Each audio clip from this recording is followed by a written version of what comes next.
যদি কোনো সন্তান নেক ছেলে মেয়ে যদি রেখে যায়, এই মৃত্যু ব্যক্তিরা এই নেককার চলে, এই নেক সন্তান যখন লাগে বাবার জন্য, দাদাদের জন্য, ভাই বোনদের জন্য যখন নাকি দোয়া করে হাত তুলে আল্লাহর কাছে, এই বান্দারা যখন নাকি তাদের কথা স্মরণ করে মাগফিরাত কামনা করে, আল্লাহ রাব্বুল আলামিন এই দোয়ার বিনিময়ে তাদের চিরজীবনের গুনাহকে আমার আল্লাহ মাফ করে দেয়। ওয়ালাকুম সালামু আলাইকুম।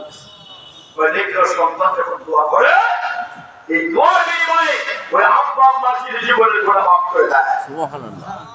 আজকে তার তাকায় আছে চাতক পাখির মতো তাকায় আছে। ভাই আমার বাবা যেন আজকে উত্তরবাসীরা যাদের সন্তানের দিকে তাকিয়ে আছে, রক্তের সম্পর্কে আত্মীয় দিকে তাকিয়ে আছে, তারা কিন্তু আনন্দিত।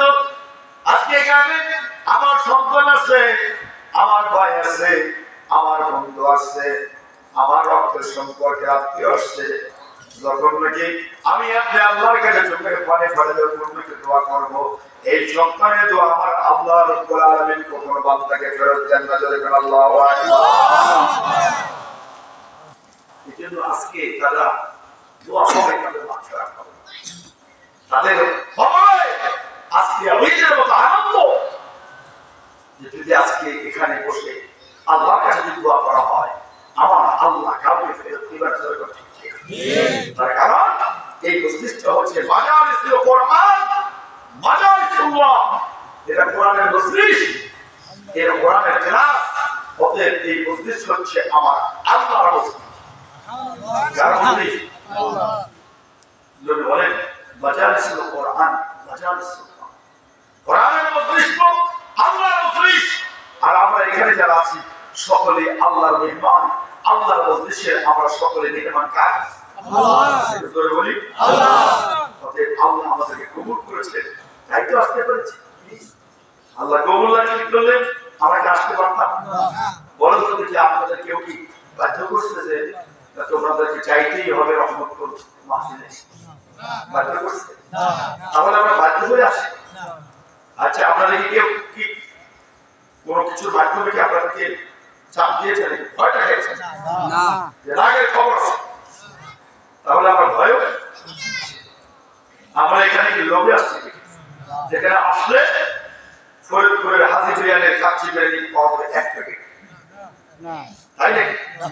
ভাই আমার, আমরা লোভে আসি নাই, আমরা ভয় আসি নাই, আমরা কেন চোখ করবো, কিন্তু আমি আপনি আসি নাই। আল্লাহর মজলিসে আমাকে আপনাকে আল্লাহ রাব্বুল আলামিন আমাকে আপনাকে কবুল করেছেন, এই জন্য আমি আপনি এখানে আসতে পেরেছি। যখন ঠিক নিলাম আমার আল্লাহ আমাকে আপনাকে যখন লাগি কবুল করেছেন, জেনে রাখবেন আমি আপনি যতই গুনাহগার হই না কেন, গুনাহর কথা স্মরণ করে আল্লাহর কাছে যদি আমার জন্য, আমার বাবার জন্য, আমার আত্মীয়স্বজনদের জন্য, কবরবাসীদের জন্য আমি আপনাকে দোয়া করি, আল্লাহ তুমি আমার বাবাকে জীবনের গুনাহকে তুমি মাফ করে দাও। সন্তান যদি চোখের পানি ফেলে আল্লাহর কাছে মাফ চায়, এই চোখের পানি নাকের আসার আগায় আমার আল্লাহ তার আব্বা আম্মার জীবনের গুনাহ মাফ করে দিবে। আজকে আমরা মন খুলে এই কবরবাসীদের জন্য দোয়া করব, যে রাখবেন এটা এমন অলঙ্ঘনীয় একটা হুকুম যেটা কখনো কোনো মাখলুক অমান্য করতে পারে না। এটা জোরে বলি না? হ্যাঁ, আমার বাবা আদম আলাইহিস সালাম থেকে তিনি হচ্ছে প্রথম মানুষ, আদম আলাইহিস সালাম হচ্ছে প্রথম মানুষ। এই পৃথিবীতে আল্লাহ রাব্বুল আলামিন এই প্রথম মানুষ আদম আলাইহিস সালামের মাধ্যমে পৃথিবীতে যত মানুষ পৃথিবীতে কিয়ামত পর্যন্ত আসবে, সমস্ত মানুষ দেখবেন যে সকল মানুষ একই মতের উপরে একটা জিনিস বিশ্বাস করবে না, একই জিনিসের উপরে পছন্দ করবে না। কিন্তু জেনে রাখবেন যে এই মানুষ একটা জিনিসের উপরে একমত হবে না। যত মানুষ তত মত, যত মানুষ তত তুমি বিশ্বাস কি করে ঠিক কিনা। কিন্তু জেনে রাখবেন একটা জিনিসের উপরে মানুষ কিন্তু অজ্ঞ, মানুষ কিন্তু একটা বিষয়ের উপরে কিন্তু বিশ্বাস করে, সেটা হচ্ছে পূর্ণ নফসিন যায়কাতুল মউত, মানুষ কিন্তু মৃত্যুবরণ করা লাগবে, এই হুকুমটা অমান্য করতে পারবে না। এই কথার উপরে কিন্তু সকল মানুষ দেখবেন যে পক্ষী ঠিক কিনা। এই ব্যাপারে কি কোনো জীবন আছে? কে বলে যে আল্লাহকে মানে সে উভয় দুনিয়ায় থাকার জায়গা, যে আল্লাহকে না মানে নাস্তিক সে উভয় এই জায়গা কখনো চিরজীবন থাকা যাবে না। যে ধর্ম মানে সে উভয় মৃত্যুবরণ করাই লাগে, যে ধর্ম মানে না সে উভয় মৃত্যুবরণ করা লাগবে, হাত থেকে বাঁচা যাবে না। সকলে ঐক্যমত এই পৃথিবীতে থাকা যাবে আরো জোরে বলি ভাই আমার। এই জন্য আমি আপনি দুনিয়া থেকে চলে যাব, এই কবরের মাঝে চলে গেছে, আমি আপনি কিন্তু একদিন চলে যাব, একদিন আগে আর একদিন পরে, কিন্তু যাওয়ার অনেক নমুনা আমার আপনারা কিন্তু চলে আসছে।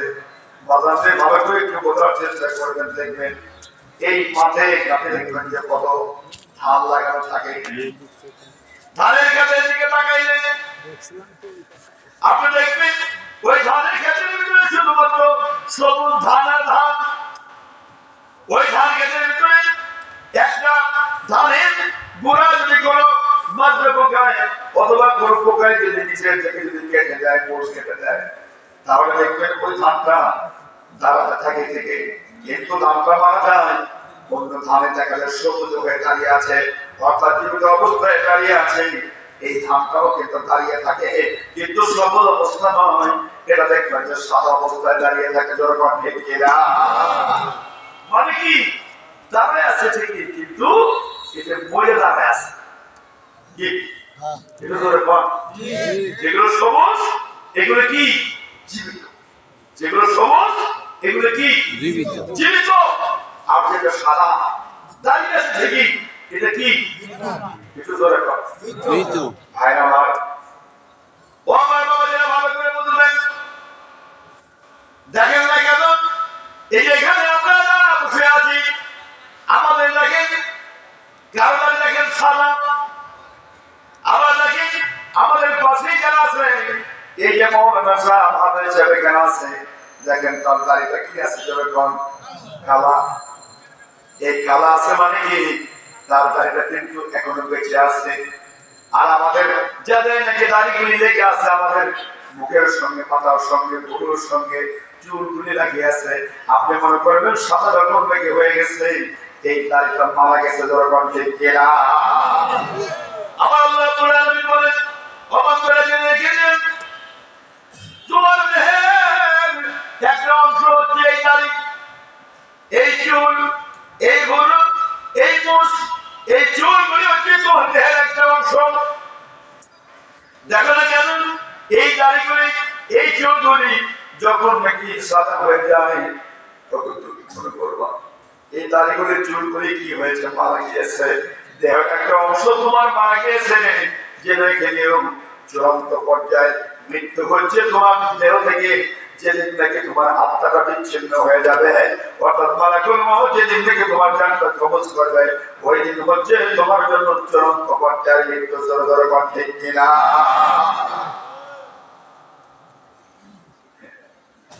লা ইলাহা ইল্লাল্লাহ। ওই নিচে হয়ে গেল জোরে একটা আওয়াজ শুনি। ভাই আমার যে কথা বলতেছিলাম, আমি আপনি চূড়ান্ত পর্যায়ে মৃত্যু আসবে যেদিন থেকে আমার আপনার দেহ আত্মা বিচ্ছিন্ন হয়ে যাবে, ওই দিন হবে আমার আপনার জন্য চূড়ান্ত পর্যায়ে মৃত্যু। অতএব ওই মৃত্যুটা যেদিন থেকে চলে আসবে, ওই হুকুম কখনো লঙ্ঘন করা যাবে না, কারণ সব হুকুম লঙ্ঘন করা যায়, কিন্তু এই হুকুম কোন মাকলুক অমান্য করতে পারে না। জোরে ঠিক কিনা। কেউ করে এই যে নামাজ হয়ে গেল, বুঝলে না, দেখবেন কেউ করছে কেউ করে না। এই হুকুম কার? আল্লাহ। রোজার মাস, রোজা কেউ রাখে কেউ রাখে না, এই হুকুমটা কার? রাখার আদেশ আল্লাহ।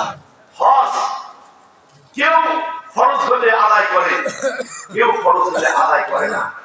এই হুকুমটা কার? আল্লাহ। ভাই আমার, নামাজের হুকুম অমান্য করে আপনি থাকতে পারবেন না, রোজার হুকুম অমান্য করে থাকতে পারবেন, হজের হুকুম অমান্য করে আপনি থাকতে পারবেন, বাপ মার ক্ষেত্রে অমান্য করে আপনি থাকতে পারবেন, কিন্তু বাদানবেন বলল না সে জায়গাতুল মউত, এই হুকুম আমার আল্লাহ। এই হুকুম অমান্য করে পৃথিবীর পুরো কায়নাতে সৃষ্টি জগতের ভিতরে কেউ থাকতে পারবে কিনা? জোরে কেউ পারবে? কেউ পারবে না।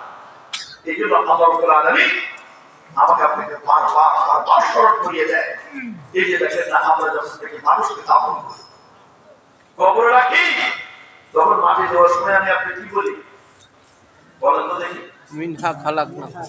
দেখছেন সবাই তো অর্থ জানে না। এই জন্যই তো নামাজের ভিতরে তাসবিহ তাহলিল কোরআন তেলাওয়াত সালাত করাতে যদি অর্থ বুঝতাম, তাহলে ওই নামাজের ভিতরে একাগ্রতা আরো আমার আপনার বেশি হবে। তাহলে সিজদা কি বলি, আমি রুকুতে কি বলি, এগুলো যদি আমরা উপলব্ধি করতাম, তাহলে কিন্তু আমাদের আন্তরিকতা আরো বাড়তে পারত না। হ্যাঁ আমার, মিনহা খলাকনাকুম ওয়া ফিহা নুঈদুকুম ওয়া মিনহা নুখরিজুকুম তারাতান উখরা। আমি আপনি কিন্তু এই যে এলাকায় যত মানুষ গরিব মারা যায়, প্রত্যেকের কবরে যখন থেকে আমি আপনি মাটি দেই, তখন কিন্তু আমি বলে দিই, ও আল্লাহর বান্দা, তোমাকে মাটি থেকে সৃষ্টি করা হয়েছে, আবার তোমাকে মাটির ভিতরে আমরা রাখলাম, আবার তোমাকে এই মাটি থেকে তারপর তোমরা কিয়ামতের ময়দানে কিয়ামতের ময়দানে আবার তোমাকে উঠানো হবে এবং তোমাকে পুনরুত্থান করবে আমার আল্লাহ রাব্বুল আলামিন। তোমার হায়াতের হিসাব নেবে, জোরে কোন দিন কিনা? প্রত্যেকটা ব্যক্তি হায়াতের হিসাব দিতে হবে, একটা কোনখারও বন্ধু যে রাখবে। এখানে আমরা যারা আছি, পৃথিবীতে যারা আসছে, কেউ আমরা আল্লাহর কাছে দরখাস্ত করে বলে কেউ আমরা পৃথিবীতে আসে নাকি পাঠিয়েছে দেখি আল্লাহ। আরো জোরে বলি, কি দিয়ে পাঠিয়েছে? হায়াত, সময় নামক মূল্যবান একটা সম্পদ, মূল্যবান একটা বস্তু দিয়া আমাকে আপনাকে পৃথিবীতে পাঠিয়েছে। হায়াত, এই সময় কে দিয়েছে? আল্লাহ। আরো জোরে বলি, আল্লাহ দিয়েছেন এই সময়। অথবা এই সময় মূল্যায়ন যারা করবে, তারাই জীবনে সফল হতে পারবে। আর যারা সময়ের মূল্য দিবে না, সময়ের সঙ্গে গাদ্দারি করবে, সময় অপব্যবহার করবে, সময়ের মূল্যায়ন করে মানুষকে সেবা দিতে হবে না, অতএব তাদের জীবনে দেখবে যে আখিরাতে লাঞ্ছনা এবং কিয়ামতের ময়দানে লাঞ্ছনা নিয়েই কিন্তু উঠতে হবে। আল্লাহ তাআলা সরকার শিখিয়ে, কারণ পাপ ছাড়ে না কারে একটু জোরে বলুন না। দেখেন না, বাংলাদেশের সর্বোচ্চ আদালতের ব্যক্তি গলার পাতার উপরে কেমনি করে শুয়ে গেছে, এটা পাপ ছাড়া অন্য কিছু নাকি কোন দিন? আরো জোরে কি ঠিক না? আবার না, পাপ করলে পাপ ছাড়া ইবাদত ভালো কাজ, মানুষ দুনিয়ার মানুষের কাছে সম্মানিত হয়, আবার দেখবে যে আখিরাতে সম্মানিত হয়। আর পাপ দুনিয়ার মানুষের কাছে লজ্জিত হয় এবং আল্লাহর কাছেও এই ব্যক্তি লজ্জিত হিসেবে কিন্তু কিয়ামতের বাজার করবে। জোরে জোরে বলেন, আরো জোরে ঠিক না? খবরদার, জীবন থাকতে কোনদিন পাপ কাজ করবো না, অন্যায় কাজ করবো না, সাধ্য মতো নেক কাজের সাথী হবো, সাধ্য মতো নেক কাজ করার চেষ্টা করবো। কি করছি যে কথা বলতেছিলাম, এই সময় আমাদের হায়াতের এই সময় কে দিয়েছেন? আল্লাহ। আরো জোরে বলি, আল্লাহ। মূল্যবান সময়। আমরা যখন থেকে মাদ্রাসায় পড়েছিলাম, তখন দেখবেন যে স্কুল কলেজ মাদ্রাসা যারা আছে, দেখবেন যে আমরা বাংলা দ্বিতীয় পত্র বলি, ইংরেজি দ্বিতীয় পত্র বলি, আরবি দ্বিতীয় পত্র বলি, গ্রামাংশ, ওখানে সব শেষে দেখবেন যে 10 মার্কের একটা প্রশ্নের উত্তর দিতে হবে। এটা হচ্ছে রচনা লেখা। এই রচনার ভিতরে দেখবেন আছে পাট, ধান, প্রিয় প্রতিষ্ঠান, প্রিয় জন্মভূমি, বাপ্পার প্রতি কর্তব্য, প্রিয় মোহাম্মদ রাসূলুল্লাহ সাল্লাল্লাহু আলাইহি ওয়াসাল্লাম। আবার দেখবেন যে ওর ভিতরে রচনা থাকতো সময়ের মূল্য কি করছি, জীবনের সময়ের মূল্য যাবে, তারা জীবনে লাভবান হতে পারে। আল্লাহ নিজেই সূরা আসরের ভিতরে তিনি সময়ের কসম খেয়ে বলছেন আল্লাহ সময়ের কসম খাচ্ছেন। অতএব এই সময় যিনি দিয়েছেন তার কাছে আমাকে আপনাকে পুঙ্খানুপুঙ্খরূপে আমার আপনার এই সময়ের হিসাব দিতে হবে কার কাছে? আল্লাহর। فمن يعمل مثقال ذرة خيرا يره ومن يعمل مثقال ذرة شرا يره। আল্লাহ বলেন এই হায়াতে যে হায়াত আল্লাহ আলামিন আমাকে আপনাকে দিয়েছেন, যে সময়টা আল্লাহ আলামিন আমাকে আপনাকে দান করেছেন, এই সময়ের ভিতরে আমি যদি যারা পরিমাণ একটা নেক আমল করি, এই যারা পরিমাণ নেক আমলের সওয়াব আল্লাহ রাব্বুল আলামিন কিয়ামতের ময়দানে আমাকে দান করবেন। আবার এই হায়াতের ভিতরে এই সময়ের ভিতরে যারা পরিমাণ যদি কোনো অন্যায় করে ফেলি, এই অন্যায়ের সাজাও আমার আল্লাহ রাব্বুল আলামিন আমাকে আপনাকে দান করবেন। যখন ঠিক কিনা? ওকে এই সময় হিসাব পুঙ্খানুপুঙ্খরূপে চুল সিরা বিচার করবেন কিয়ামতের ময়দানে।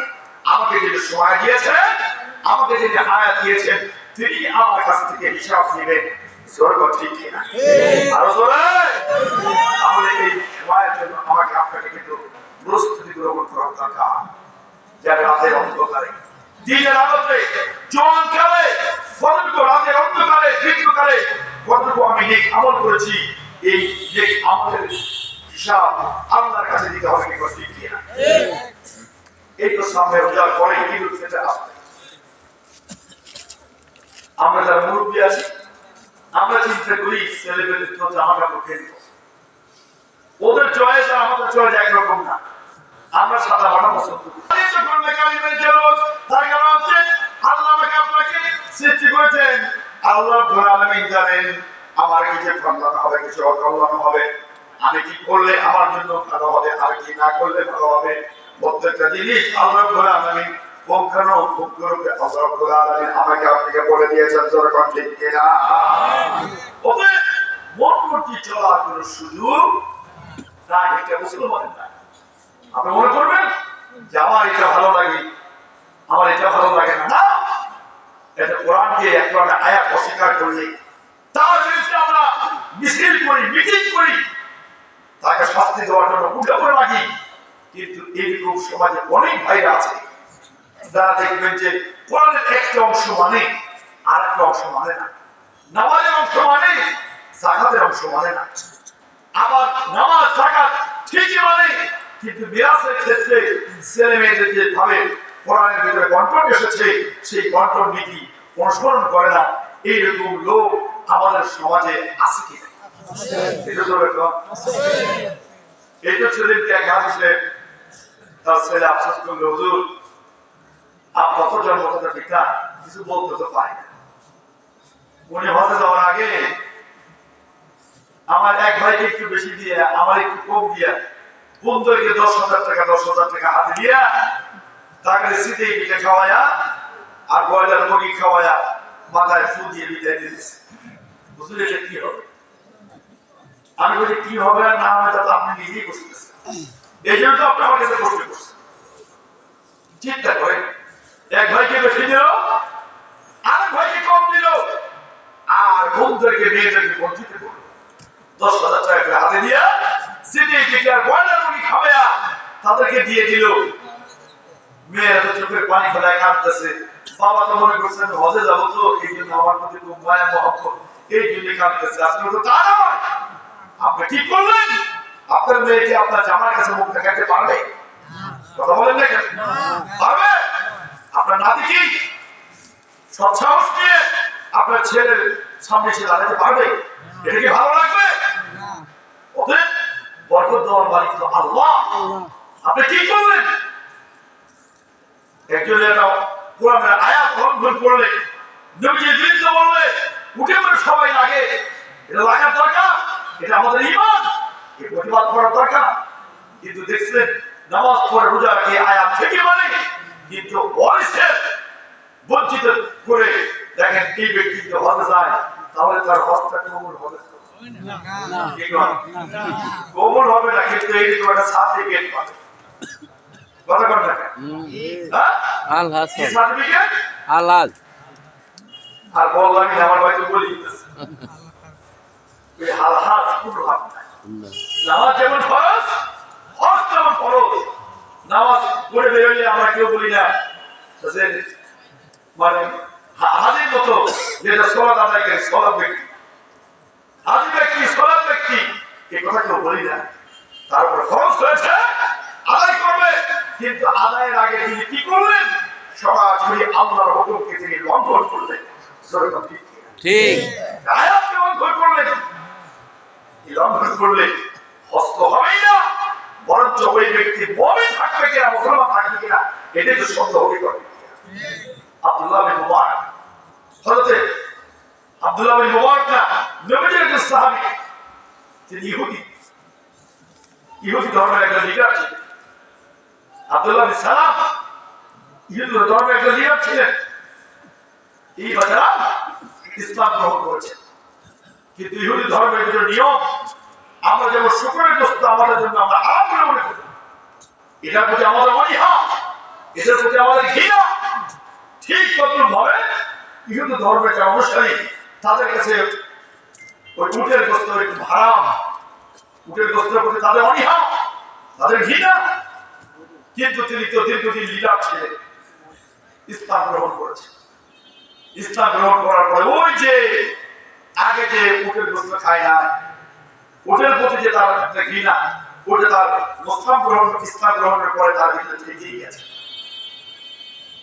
কিন্তু সাহাবীরা সবাই উটের গোশত মজা করে খায়, কিন্তু আব্দুল্লাহ বিন সালাম তিনি বেচারা তো খান। তার খাওয়ার কথা বললেই তিনি বলেন যে দেখো এটা আল্লাহ হালাল করেছে, এটা আমি মানি, কিন্তু অনেকদিন খাই না তো, আমরা তো হিন্দু ধর্মের লোক ছিলাম, যার কারণে ওই গোশতের প্রতি আমাদের একটা অনীহা আছে। ভাইরা আমার, এই আব্দুল্লাহ বিন সালাম তিনি যখন লাগে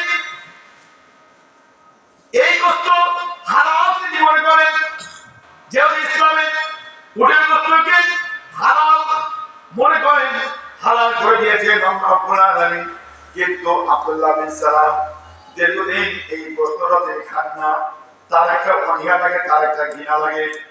সাহাবীরা ইয়া রাসূলের কাছে বলেন, ইয়া রাসূলুল্লাহ, নও মুসলিম আপনার সাহাবী আব্দুল্লাহ বিন সালাম তিনি উটের গোশত খান না।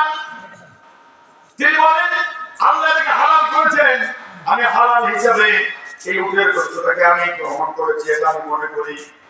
এই ক্ষেত্রে আমার কোনো দ্বিমত নাই, এই ক্ষেত্রে আমার কোনো বিশ্বাসের ক্ষেত্রে আমার কোনো তাৎপর্য নাই, কম বেশি নাই। কিন্তু জীবনে অনেকবার জীবনের প্রতি জীবনে আমি খাই নাই, এই জন্য ওই বস্তুর প্রতি আমার একটু অনীহা, একটু ঘৃণা আমার রয়ে গেছে। নবীজির কাছে সংবাদ যাওয়ার পরে আব্দুল্লাহ বিন সালামের ডাক দিয়েছে, বলতে ভাই আব্দুল্লাহ বিন সালামকে দেখে বলতেছে, আব্দুল্লাহ বিন সালাম তুমি উটের গোশত খাও না? মুফতি হাসি দিয়ে বলতে, ইয়া রাসূলুল্লাহ ইহুদি ধর্মে তো খায় না, এটাকে হারাম বলে মনে করতো, ওই না খাইতে খাইতে ওর প্রতি অশ্রদ্ধা, একটা ঘৃণা ওটা অন্তরের ভিতরে রয়ে গেছে। নবীজি বললেন, আব্দুল্লাহ বিন সালাম এখন তো তুমি ইসলাম গ্রহণ করেছো, এখন এটাকে তোমাকে হালাল করে দিয়েছে, অতএব এর প্রতি তোমার একটু অশ্রদ্ধা, একটু ঘৃণা এটা থাকলে তুমি চলবে না। ইয়া আইয়ুহাল্লাযীনা আমানু উদখুলু ফিস-সিলমি কাফা, তুমি যদি ইসলামের ভিতরে পরিপূর্ণ প্রবেশ করতে চাও, তাহলে জীবনে একবার হলেও তোমাকে এই উটের গোশতকে প্রমাণ করতে হবে আল্লাহ যেটাকে হালাল করেছে, আমি আব্দুল্লাহ বিন সালাম সেটাকে হালাল হিসাবে আমি মনে প্রাণে গ্রহণ করেছি। আলহামদুলিল্লাহ, আরো জোরে বলি আলহামদুলিল্লাহ। এটা হচ্ছে ইসলাম, এটা কি ইসলাম। অতএব আমি মুসলমান হব, কিন্তু আমি পরিপূর্ণভাবে আল্লাহর হুকুম মানার জন্য আমি চেষ্টা করবো না। আমার দ্বারা বিভিন্ন হুকুম অলঙ্ঘন হবে, কিছু করবো কিছু করবো না, তাহলে আমি পরিপূর্ণ মুসলমান হতে পারবো না। আরো জোরে বলি পারবো না, কখনোই পারবো না। অতএব আমাদের মনে প্রাণে যদি আমরা পরিপূর্ণ মুসলমান হতে চাই, তাহলে আমাদেরকে মনে প্রাণে কোরআন আর সুন্নাহ আমাদেরকে মেনে চলতেই হবে। এ ব্যাপারে আমাদের কোনো দ্বিমত পোষণ করলে চলবে না। আরো জোরে বলে চলবে না, চলবে না। বরং একজন মুসলমান সে যখন ইসলাম গ্রহণ করবে, নিজেকে মুসলমান মনে করবে, তখন তার দ্বিতীয় কোন রাস্তা অনুসরণ করা তার জন্য শোভনীয় না। আরো জোরে বলি না, শোভনীয় নয়। না। আজকে দেখেন আমরা মুসলমান, হিন্দু, বৌদ্ধ, খ্রিস্টান যারা আছে, যার যার ধর্ম তারা তা পালন করবে। ইসলামী রাষ্ট্র মুসলিম রাষ্ট্রে তাদের ধর্ম আলাদাভাবে পালন করার জন্য তাদের সেভাবে সুযোগ করে দেওয়া একজন ইসলামী রাষ্ট্রের পক্ষ থেকে কর্তব্য দায়িত্ব করতে। কিন্তু কারো ধর্ম কেউ পালন করে দিবে, এটা ধরে বলি মুসলমান হিন্দু ধর্ম পালন করে দিবে না, হিন্দুরা মুসলমান ধর্ম পালন করে দিবে না। এক্ষেত্রে ধর্মীয় ব্যাপার আছে কি, যার যার ধর্ম শেষে পালন করবে স্বাধীনভাবে। আরো ধর্ম ঠিক না। আমি এই যে গতকালকে 14 তারিখে শবে বরাতের রাত্রে জামালপুরের মসজিদে বলেছি, আমাকে কি যেন কয় সাবনিপাড়া অর্থাৎ নড়িয়া মেলার কোন দিয়া 14 তারিখে কালকে আমার জামালপুর বাজারে ঢুকতে কমপক্ষে 10 থেকে 15 মিনিট সময় লেগেছে। সেখানে আমি দেখেছি বোরকা পরা মেয়ে এবং অসংখ্য ছেলেরা। এত ছেলে আর বোরকা পরা মেয়ে কাঁদে, তারা তো আমাদের কি করবে? জোরে বলে এটা কার মেয়ে? আমার আপনার মেয়ে। কার ছেলে? তারা তো আমার আপনার ছেলে।